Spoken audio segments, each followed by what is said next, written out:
The great work being the construction and finalization of a one-world government, a government to rule simultaneously over all the regions of the world by just a chosen few. We witnessed what Russia went through with their quote-unquote restructuring. Now, America, it's your turn. And the worst part about this is that the very vocal Kool-Aid drinking supporters of Cousin Barry Obama support it. The majority of the people in Congress, in both houses, support this. That the Wall Street creatures and the multinational companies all support this. Because, of course, they are the chosen few. They are the new oligarchs. And, well, of course, many of them are the old oligarchs.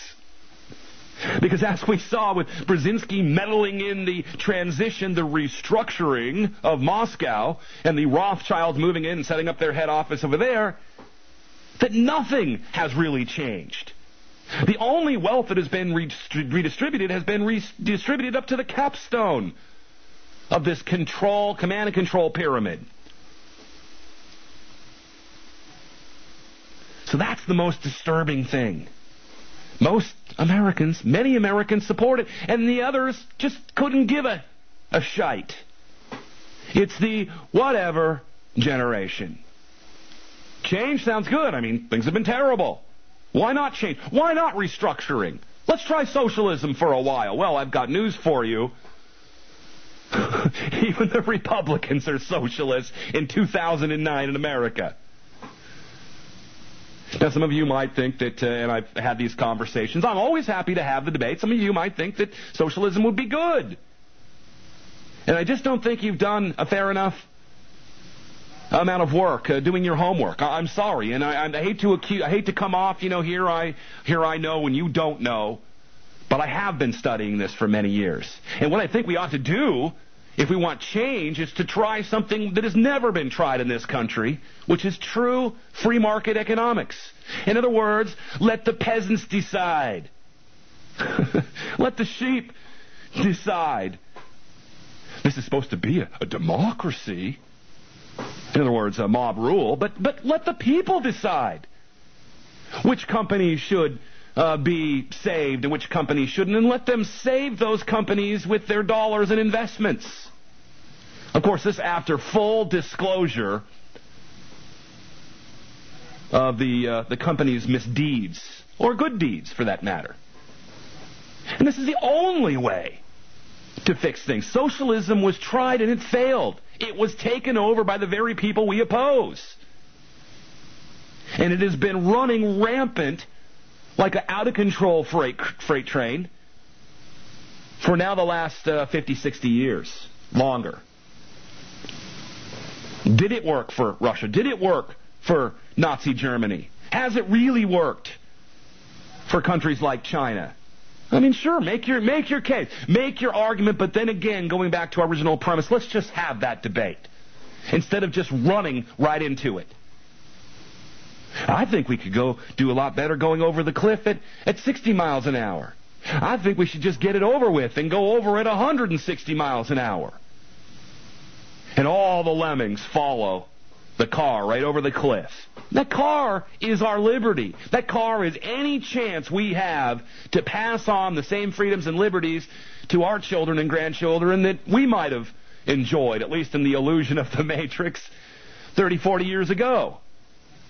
This is a very weird time, and we are, I think, a quintessential generation. The transition between what I call overt colonization and colonization of both property and mind, geography and the human mind, the human condition and human consciousness, which is why when we look at perestroika, we see things like UNESCO, No Child Left Behind, the New Freedom Initiative, which is the drugging of our children, which is happening at an alarming rate. The percentage is going up. The more kids on Medicaid, the more kids are being drugged into submission. But this is an interesting generation we live in, and I'm old enough to remember when, covert colonization had failed, and overt colonization had failed. Covert colonization now coming along, and just as was suggested in the book Brave New World by Aldous Huxley, it is the only way that we can be dominated by our controllers. That is to resign to it. That is to accept it. That is to believe that it is the way forward and the best way for us all. Because aren't we all compassionate people? Don't we all want the best for everybody, rich or poor? I happen to believe the best way to go is to not re-educate people, but to educate them, to de-educate them. Not to learn them, but to unlearn them. To unlearn the poor and poverty-stricken of this nation and anywhere in the world, that they do not have to accept their conditions. That there is a way out. That by simply moving and applying yourself, that you can still become something. That your life can have meaning. And that by not examining and obtaining even a higher consciousness, people call it a paradigm shift. I believe that we should be done with all paradigms. We should unlearn paradigms to be really true free people and free in the mind, that everything else will follow. If we can only unlearn the masses.